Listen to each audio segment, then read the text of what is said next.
Oi, gente, tudo bom? Vou falar um pouquinho para vocês hoje sobre evolução do sistema nervoso, mas antes da gente começar a entrar no sistema nervoso em si, eu queria falar um pouquinho sobre evolução. Então, eu preparei uma linha do tempo aqui para a gente ter uma ideia de quanto tempo tem se passado desde a origem do universo, do planeta Terra e da vida no planeta. Então, a origem do universo, segundo as teorias mais aceitas, se deu há 14 bilhões de anos e a origem do sistema solar há 4,5 bilhões de anos. Então, aí surge o planeta Terra e aí o planeta vem esfriando até o aparecimento dos primeiros procariotos, cerca de 3.500 milhões de anos atrás. A gente não tem garantias de que antes disso não aconteceu a tentativa de algum tipo de vida na Terra que não teve sucesso, né? não foi estabelecida. Então, somente em 3.500 milhões de anos atrás, os primeiros procariotos aparecem, e aí somente em 2.500 milhões de anos atrás, os primeiros eucariotos aparecem no planeta Terra. Daí para frente, esses eucariotos tiveram muito tempo para se modificar, e eles começam a apresentar características simbionte por volta de 1.500 milhões de anos atrás. A primeira célula nervosa, o primeiro sistema nervoso simples, né, com a presença de neurônios, ocorre mais ou menos 700 milhões de anos atrás. E aí o primeiro protocérebro, um cérebro muito primitivo, apenas um aglomerado de neurônios, que tem uma função de coordenação, aparece cerca de 250 milhões de anos atrás. O cérebro mais elaborado, né, um cérebro hominídeo, por exemplo, aparece só de 3 a 4 milhões de anos atrás. E o cérebro humano moderno, como a gente conhece, tem 100 a 200 mil anos apenas. Então, se a gente tivesse que desenhar o cérebro humano quando que ele aparece nessa linha do tempo que eu estou mostrando para vocês aí, ela está quase fora da linha, né? É extremamente recente, muito próximo do fim da linha desenhada. A maior parte da vida na Terra ocorre na parte do pré-cambriano, né, na época pré-cambriana, sendo que 9/10 do total de tempo de vida na Terra está associada aos mares, à existência dos seres vivos nos mares. No Cambriano, onde apareceram os primeiros metazoários, houve uma grande irradiação das espécies, né? Então, 650 a 540 milhões de anos atrás, e hoje o que a gente tem são 10 a 15 milhões de espécies estimadas, apenas 2 milhões dessas estão descritas, e elas correspondem a cerca de 2 a 4% do que já existiu. Então, tem pouca espécie comparativamente ao que já existiu no planeta Terra. A vida média de uma espécie gira em torno de 5 a 10 milhões de anos, ou seja, o homem moderno está muito longe da extinção, segundo a comparação com espécies extintas que têm registro ao longo da vida no nosso planeta. Bom, o que é interessante a gente notar aqui, e aí eu trouxe essa arvorezinha para mostrar para vocês, é que o sistema nervoso ele não é essencial à vida, né? Todos os grupos que nós temos aqui, apenas os animais apresentam sistema nervoso e a maior parte da vida no planeta Terra não tem sistema nervoso. Então, a gente não pode dizer que o sistema nervoso é um elemento essencial, embora ele traga diversas vantagens que a gente vai falar ao longo da fala de evolução do sistema nervoso, né? Então, a natureza ela acaba que vai achando outras formas de resolver problemas sem pensar, sem ter a intenção de chegar num elemento perfeito, num elemento intencionalmente superior em relação ao progresso geral das espécies. Ela resolve problemas de maneiras extremamente variadas.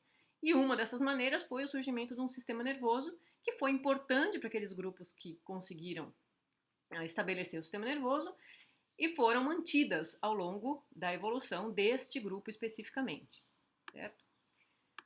A evolução acontece como, né? Quais são os processos? Então, primeiro vamos entender um pouquinho o que é evolução. Evolução seria a mudança de características hereditárias de uma população de uma geração para outra, ao longo do tempo. É um processo que permite que os organismos vão mudando, vão se diversificando ao longo de gerações e gerações.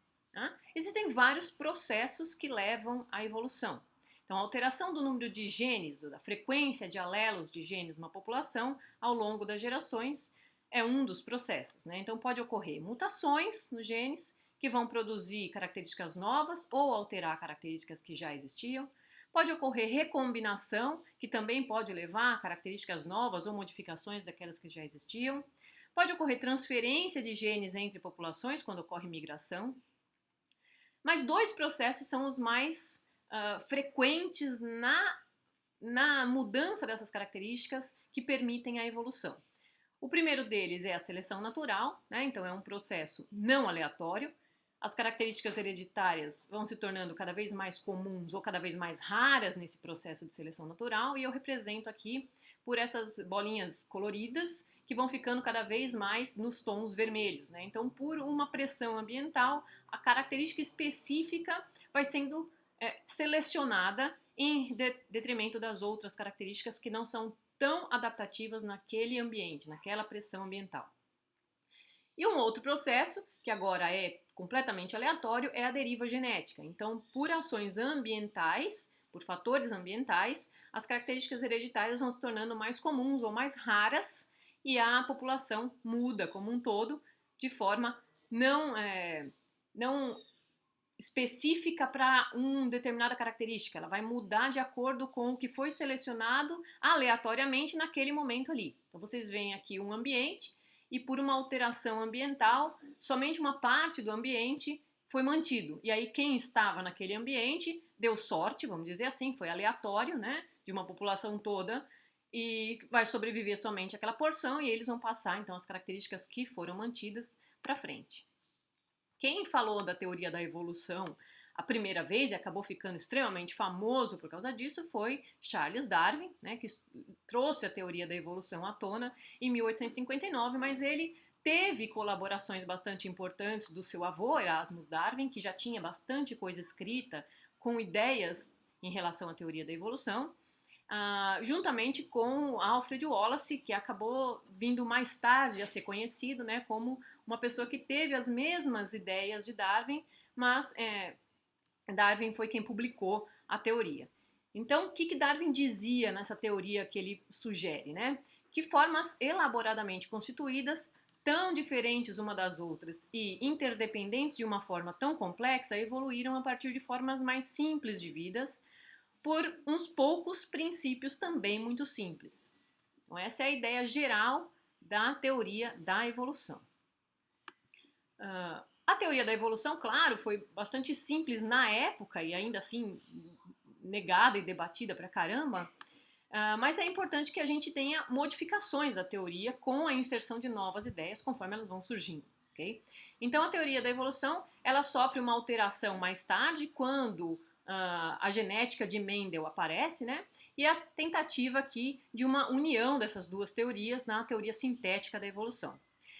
Na teoria sintética da evolução, 5 princípios evolutivos são bastante incorporados e debatidos para que sejam entendidos como formas que colaboram para a evolução dos seres. Então, primeiro item, né, imensa variação intrapopulacional e geográfica dos caracteres fenotípicos, acontece.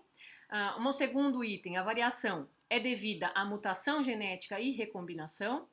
Terceiro item, a variação é necessária para a seleção natural. Se não tiver variação, a seleção não vai conseguir acontecer.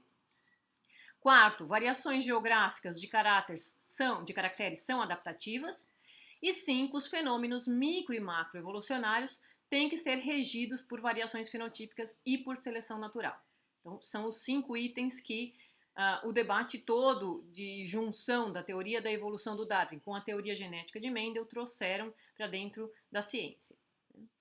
Ainda depois do estabelecimento dessa primeira incorporação teórica, né, da evolução aqui, veio uma extensão da teoria sintética da evolução em 2015, com uma tentativa de adicionar ideias novas, mais recentes, né, comandadas pelo Kevin Laland e outros pesquisadores também, mas que inclui aqui uma variação que envolve tanto a teoria de evolução e desenvolvimento, então o evo-devo, a plasticidade fenotípica ao longo da vida do indivíduo, a herança inclusiva extragenética e a construção de nicho. Então, agora a gente entende que não só os genes alteram e são passados para frente e levam características, mas a vida do indivíduo toda sofre modificações, né? Então, o genoma também é parte de uma interação grande que o indivíduo tem com o ambiente, com outros organismos e com ele mesmo,